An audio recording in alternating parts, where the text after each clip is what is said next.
성경 공독 창세기 30장 1절에서 23절까지입니다.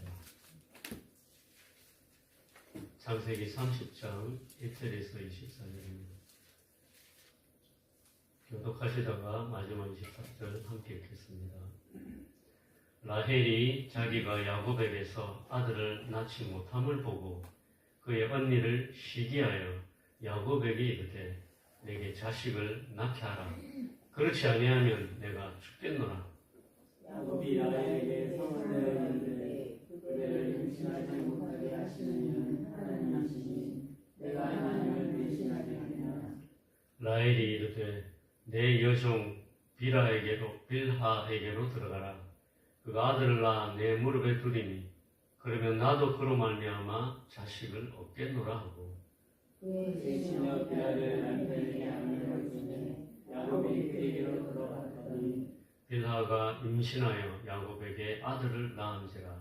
라헬이 이르되 하나님이 내 어려움을 보시려고 내 호소를 들으사 내게 아들을 주셨다 하고 이로 말미암아 그의 이름을 아니라 하였으며.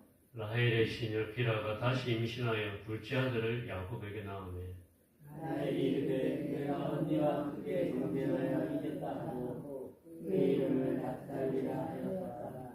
레아가 자기의 출산이 멈춤을 보고 그의 시녀 실바를 데려다가 야곱에게 주어 아내로 삼게 하였더니 내 시녀 실바가 야곱에게서 아들을 낳았으니 레아가 이르되 복되도다 하고 그의 이름을 가시라 하였으며 레아의 시녀 실바가 둘째 아들을 야곱에게서 낳으며 레아가 이르되 기쁘도다 모든 딸들이 나를 기쁜 자라 하리로다 하고 그의 이름을 아셀이라 하였더라. 이를 거둘 때 루벤이 나가서 그에서 합한 채를 얻어 그의 어머니 레아에게 였더니 라헬이 레아에게 이르되 언니의 아들의 합한 채를 소망하라. 레아가 그에게 이르되 내가 내 남편을 빼앗은 것이 작은 일이냐? 그런데 내가 내 아들의 합한 채도 빼앗고자 하느냐? 라헬이 이르되 그러면 언니의 아들의 합한 채 대신에 오늘 밤에 내 남편이 언니와 동침하리라 하니라.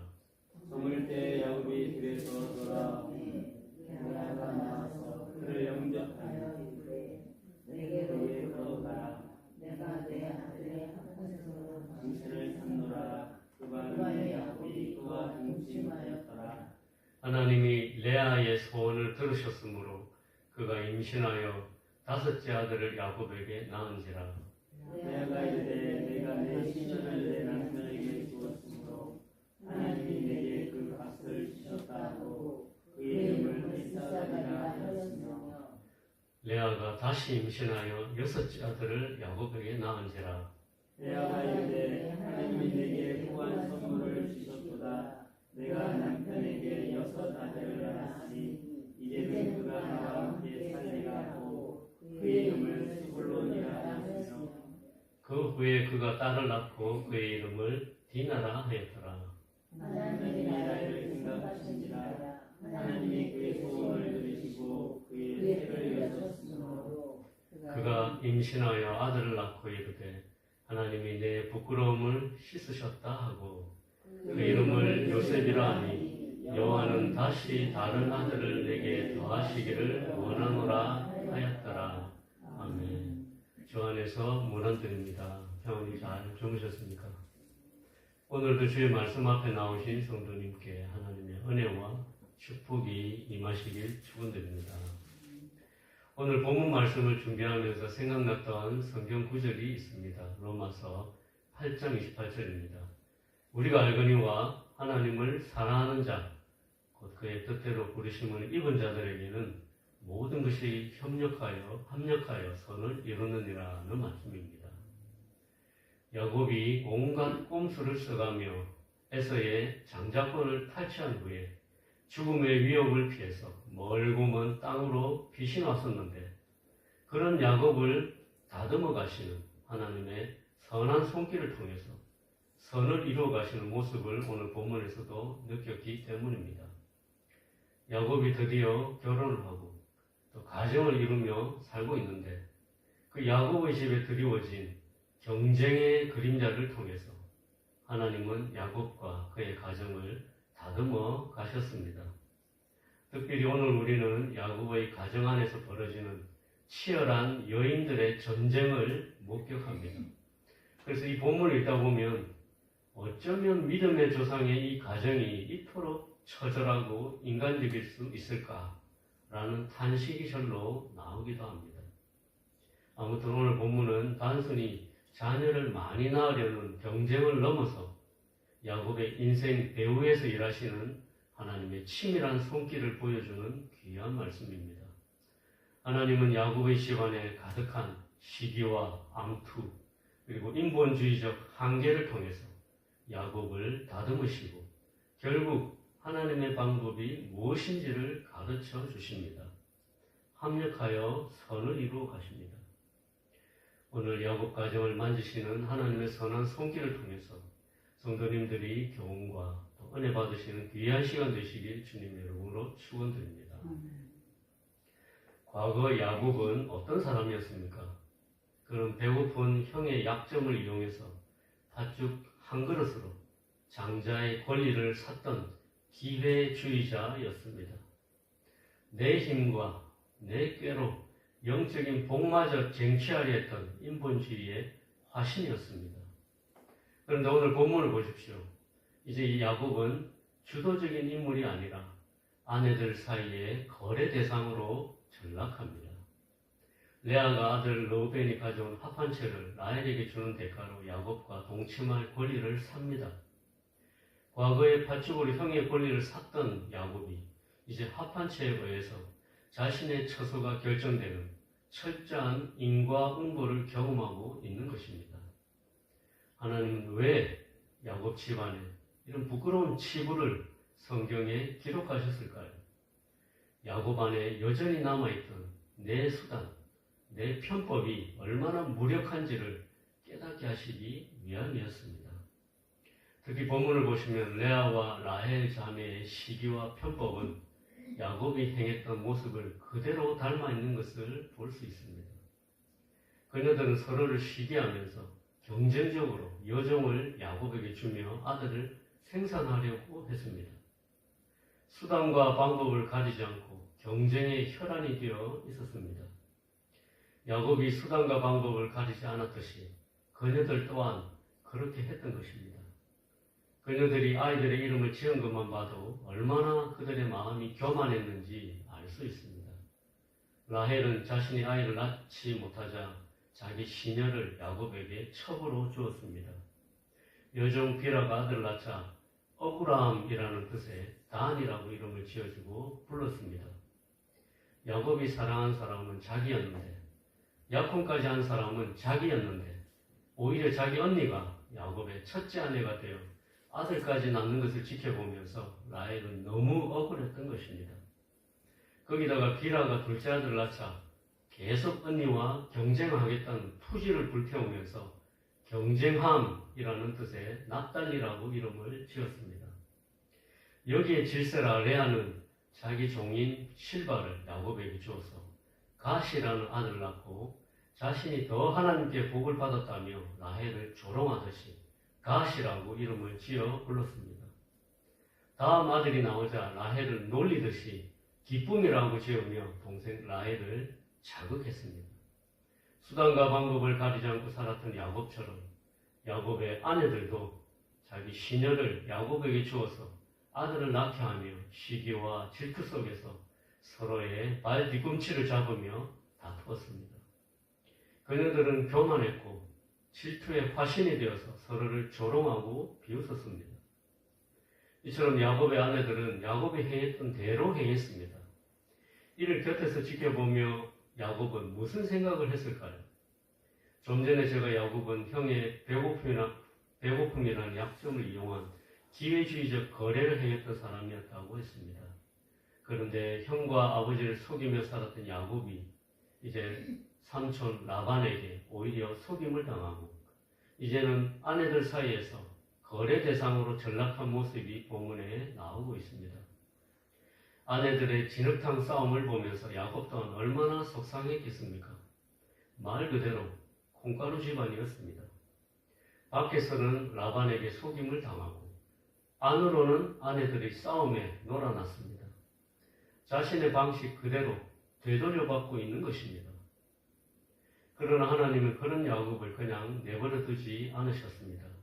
그냥 망하게, 무너지게 버려두지 않으셨습니다. 비록 야곱이 장자권을 소중히 여긴 그 마음과 열정 자체는 하나님께서 긍정적으로 평가하셨지만 그 방식이 틀렸으며 그의 삶의 태도가 잘못되었다는 것을 알려주시기 위해서 하나님은 그냥 내버려 두지 않으셨습니다. 계속 그를 석공처럼 정과 망치를 들고 그를 쪼고 깨고 부수면서 다듬어 가셨습니다. 결국 야곱은 인본주의적인 삶의 방식에서 벗어나서 나중에는 약복 강가에서 이스라엘이라는 이름을 얻으면서 수단과 방법이 아니라 하나님의 얼굴을 구하는 사람으로 변화되었습니다. 하나님은 야곱을 이렇게 만지시며 그를 성숙한 믿음의 조상으로 세워 가셨던 것입니다. 하나님은 우리 삶의 어두운 부분을 야곱의 가정처럼 종종 들추어내실 때가 있습니다. 그것은 우리를 망하게 하려 함이 아니라 야곱의 가정을 이스라엘이라는 거룩한 민족으로 빚어가시기 위한 성숙한 손길이었듯이 우리에게도 하나님은 그러하십니다. 내 가정이 이리저리 망가지고 뒤틀려도 하나님은 약속을 기억하시고 있습니다. 그리고 우리를 축복하길 바라십니다.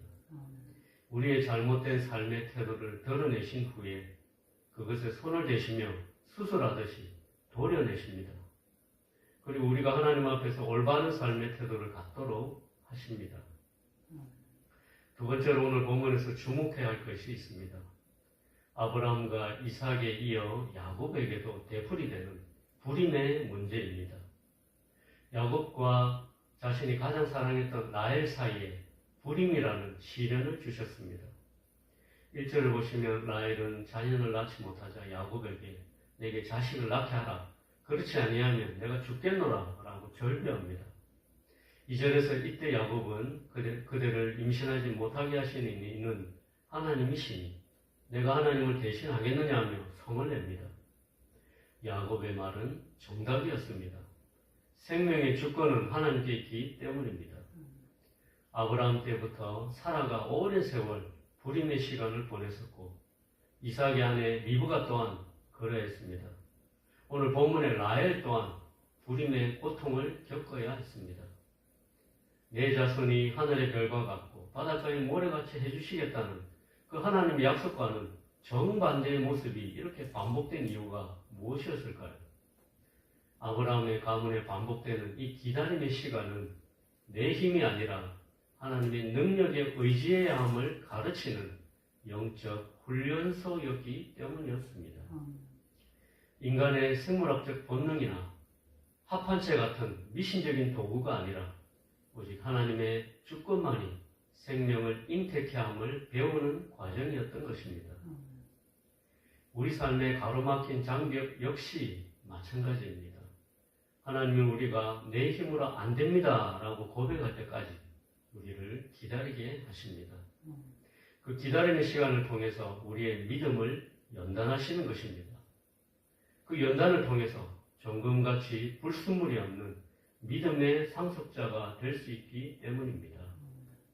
말씀을 정리해 보겠습니다. 오늘 말씀의 결론이자 핵심은 22절에 있습니다.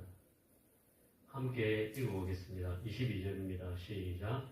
하나님이 라헬을 생각하신지라 하나님이 그의 소리를 들으시고 그의 태를 여셨으므로. 아멘. 라헬이 합한체를 얻었을 때 태가 열린 것이 아닙니다. 야곱이 애를 썼을 때 열린 것도 아닙니다. 결국 하나님이 생각해 주셔야 인생의 문이 열립니다.